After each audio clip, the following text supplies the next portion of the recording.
23 मार्च 1931 वह दिन जब लाहौर सेंट्रल की जेल की हवा में एक अजीब सी खामोशी और तनाव पसरा था। जेल के अंदर और बाहर हजारों आंखें नम थी, लेकिन उन आंखों में डर नहीं बल्कि एक अदम्य साहस की चमक थी। 3 युवा क्रांतिकारी भगत सिंह, सुखदेव और राजगुरु फांसी के फंदे की ओर बढ़ रहे थे। भगत सिंह उस वक्त सिर्फ 23 साल के थे। इतनी कम उम्र में उन्होंने अपने देश को गुलामी की जंजीरों से मुक्त कराने का जो सपना देखा था, वह उनके चेहरे पर साफ झलक रहा था। जब उन्हें फांसी के तख्ते की ओर ले जाया जा रहा था, उनके कदम डगमगाए नहीं बल्कि उनके एक अजीब सी ऊर्जा देखने को मिली। उनके हाथ में एक किताब थी, लेनिन की। वह चलते चलते भी उसे पढ़ रहे थे। जब उन्हें बताया गया कि अब समय हो गया है, तो उन्होंने मुस्कुराते हुए कहा, ठहरो, एक क्रांतिकारी दूसरे क्रांतिकारी से मिल रहा है। यह भी उनकी विचारधारा और उनका जुनून था।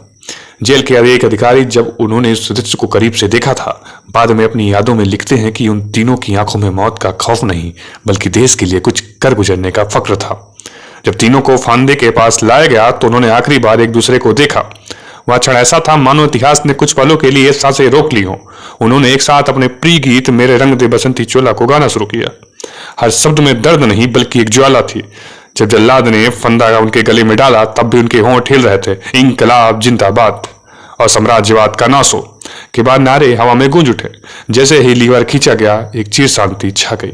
यह शांति बस कुछ पलों की थी। उनकी शहादत की खबर जंगल में आग की तरह फैल गई और रावी नदी के तट पर जहां उनका अंतिम संस्कार किया गया, लोगों का हुजूम उमड़ पड़ा।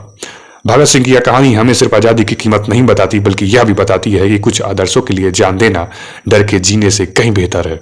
उनकी अंतिम मुस्कान आज भी हर भारतीय के दिल में देशभक्ति की लौ जलाए रखती है, और यही वजह है कि भगत सिंह सिर्फ एक नाम नहीं बल्कि एक भावना है।